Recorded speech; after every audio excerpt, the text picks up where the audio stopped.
जी नमस्कार, स्वागत है आपके अपने चैनल वी के बागपत में। और आज हमारे साथ जुड़े हैं क्रिस्तु ज्योति सीनियर सेकेंडरी स्कूल बड़ौत के हाई स्कूल के थर्ड टॉपर। जी हाँ, इन्होंने हाल फिलहाल में ही जो आईसीएसई बोर्ड का हाई स्कूल का जो परिणाम आया है उसमें इन्होंने जनपद में तीसरा स्थान प्राप्त किया है। हालांकि अनुराग मलिक ने Kristu Jyoti convent senior secondary school Baraut में हाई स्कूल की परीक्षा में प्रथम स्थान प्राप्त किया है, यानी कि स्कूल टॉप किया है।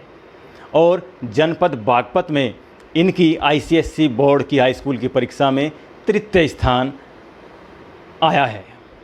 जनपद बागपत के गांव चांदन हेड़ी के रहने वाले अनुराग मलिक ने बहुत बड़ी सफलता अर्जित की है।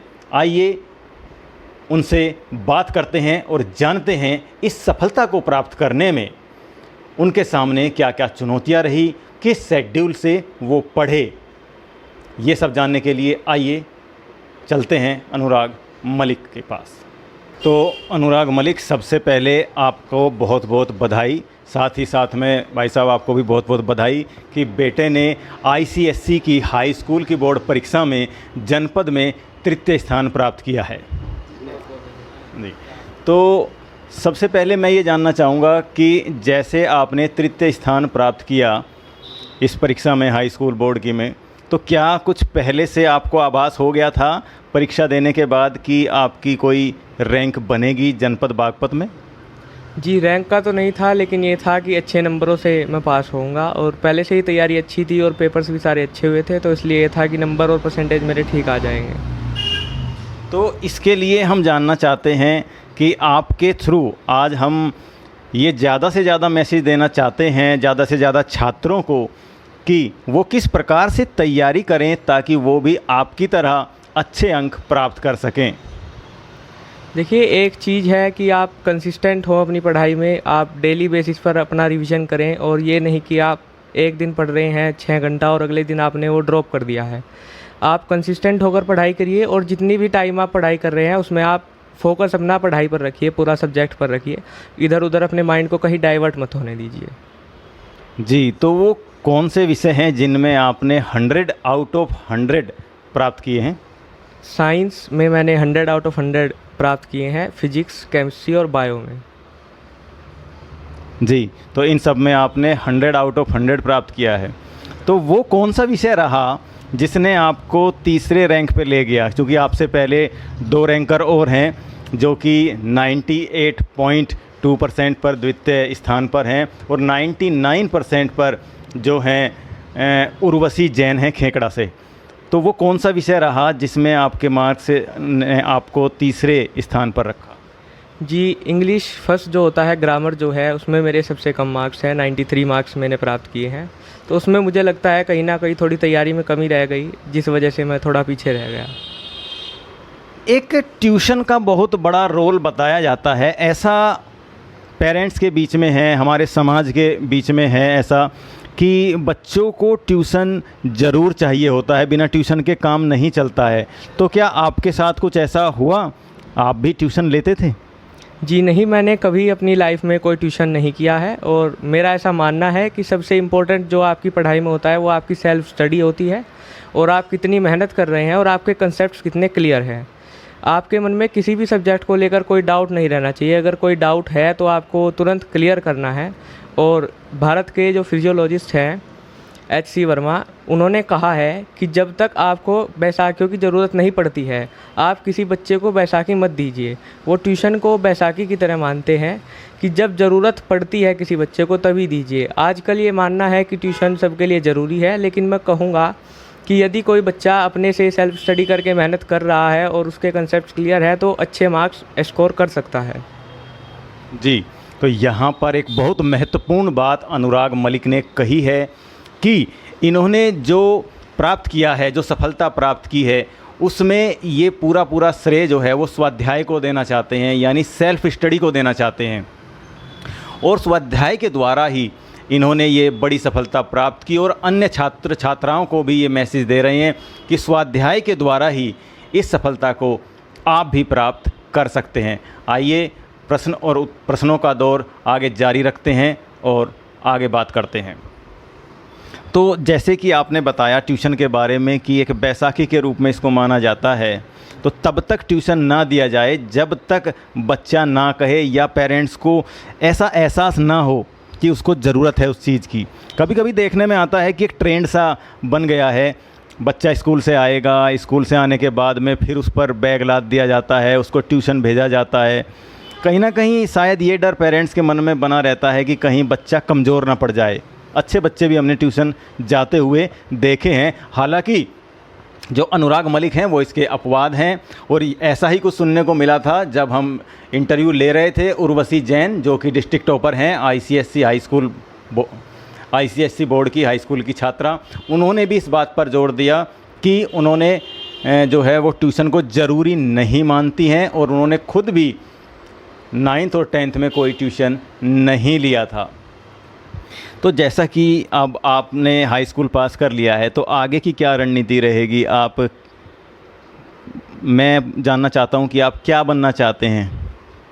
मैं एक डॉक्टर बनना चाहता हूं और स्पेशलाइजेशन न्यूरोलॉजिस्ट में करना चाहता हूं, जिससे मैं समाज की सेवा भी कर सकूं।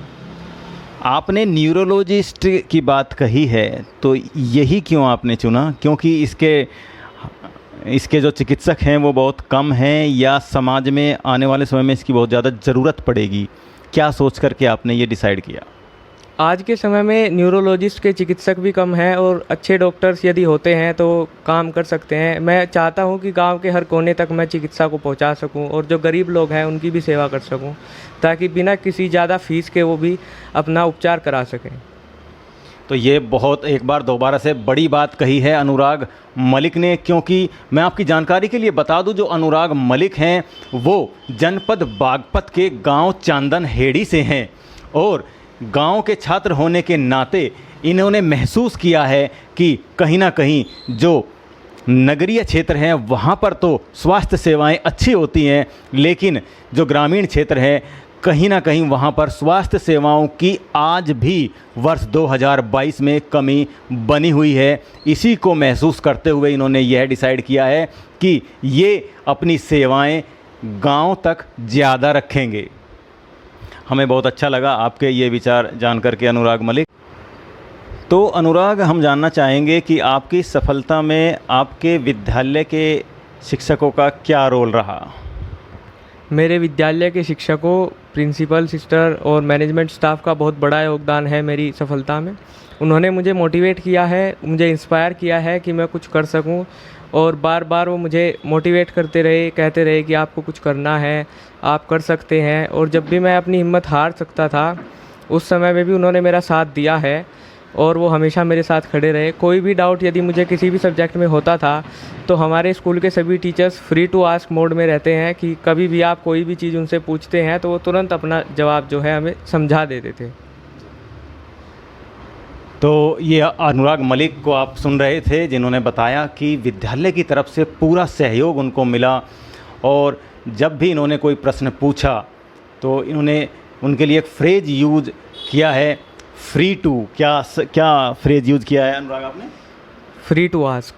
फ्री टू आस्क फ्रेज इन्होंने इस्तेमाल किया है बड़ौत के क्रिस्तु ज्योति कॉन्वेंट स्कूल के लिए, जहां से इन्होंने 3rd रैंक प्राप्त की है डिस्ट्रिक्ट में, कि कभी भी इन्होंने जो प्रश्न पूछा उसका इनको जवाब मिला। तो कहीं ना कहीं वही बात निकल के आती है कि गुरु की महत्ता इनके जो सफलता है उसमें रही है। और इसमें कोई दो राय नहीं है कि जब कोई आदमी सफल होता है, किसी भी कोई भी पड़ाव हो सकता है जीवन में, उसमें उसके परिवारजन और गुरुओं का विशेष महत्व होता है। तो अनुराग मलिक जी, आप अंत में क्या संदेश देना चाहेंगे छात्र छात्राओं को? मैं यही कहना चाहूँगा कि जीवन में कुछ करना है तो मन को मारे मत बैठो, आगे आगे बढ़ना है तो हिम्मत हारे मत बैठो। तेज दौड़ने वाला खरहा 2 पग चलकर ठहर गया और धीरे धीरे चलकर देखो कछुआ बाजी मार गया।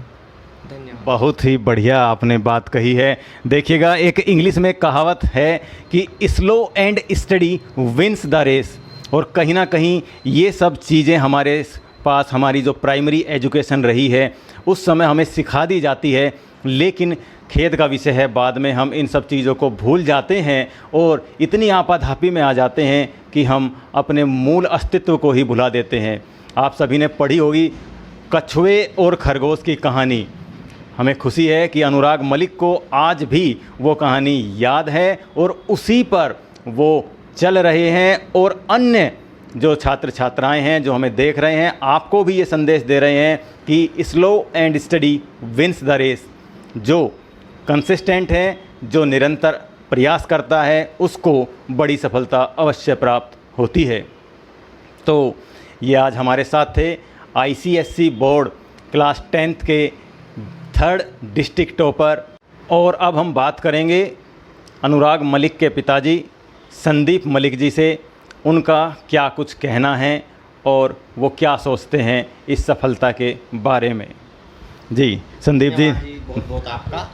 जैसे कि बेटे ने एक बहुत बड़ी सफलता प्राप्त की है, एक पहली बड़ी सफलता है, कक्षा 10 अभी 12 है, फिर उसके बाद में सफलताओं की जो है एक लंबी कड़ी चलेगी, लेकिन मैं कहूँगा कि प्रथम बड़ी सफलता है जिसको कि लोग देख रहे हैं, जिसको कि रिकग्नाइज़ किया गया है बोर्ड के द्वारा। 3rd डिस्ट्रिक्ट टॉपर है बच्चा, तो क्या कहना चाहेंगे? जी बहुत बहुत धन्यवाद। ये इसकी अपनी मेहनत है और मैंने तो इसको यही कहा है क्योंकि जब इसके एग्ज़ाम होने वाले थे उससे पहले बहुत बीमार हो गया था। नंबर एक आकलन मात्र नहीं होता किसी की प्रतिभा का। आप मेहनत कीजिए, वो तो बायो प्रोडक्ट हैं, रैंक तो अपने आप आएगी। कि पथ में शूल मिले चाहे जितने, लेकिन मत घबराना तुम, अपने भुजबल से संकट में नई सड़क बनाना तुम। नन्ही सी चींटी को देखो अपनी राह बनाती है, चढ़ती गिरती गिरती चढ़ती बिल्कुल ना घबराती है। नहीं पड़ाव को समझो मंजिल, ये एक पड़ाव है, मंजिल नहीं है। इसके बाद तो बहुत रास्ते पार करने हैं। नहीं पड़ाव को समझो मंजिल, ऐसे मत बन जाना तुम, अपने भुजबल से संकट में नई सड़क बनाना तुम। धन्यवाद। जी सर, तो कहीं ना कहीं इस कविता को सुनकर के मुझे लग रहा है कि आप कविता लिखते हैं या कवि पाठ कुछ करते हैं। हाँ जी, मैं कविता लिखता भी हूँ और सुनाता भी हूँ, और मेरे नाम भी MSc गणित का एक स्वर्ण पदक प्राप्त है चौधरी चरण सिंह यूनिवर्सिटी से। गणित मेरा प्रिय सब्जेक्ट है और मुझे जो शौक़ लगा, डॉक्टर हरिओम पवार जी मेरे गुरुजी रहे हैं SD कॉलेज में। जब मैं MSc कर रहा था उस समय वे वहीं थे, तो मैं उनका शिष्य रहा हूँ। ये मेरे गौरव के क्षण हैं और वहीं से मैंने काव्य के जो गुण थे वे सीखे उनसे। जी धन्यवाद सर। तो अभी ये आपने सुना संदीप मलिक जी को, और जो संस्कार अनुराग मलिक जी के अंदर हैं, अब ये सहज ही पता लग जाता है कि ये पिताजी से प्राप्त हुए हैं। जो slow and steady wins the race की जो बात अनुराग मलिक द्वारा कही गई है, उसी बात को दोहरा दिया गया है उनके पिताजी के द्वारा। और कहीं ना कहीं ये बात अनुराग मलिक ने पिताजी से ही सीखी है, स्पष्ट हो जाता है। बहुत अच्छे संस्कार यहाँ पर देखने को मिल रहे हैं। तो इसी के साथ मैं आपसे कहना चाहूँगा कि इसी प्रकार की समाचारों के लिए आप चैनल को सब्सक्राइब ज़रूर करें। आगे की अपडेट के लिए बने रहिए आपके अपने चैनल VK बागपत पर, क्योंकि अभी बहुत कुछ बाकी है।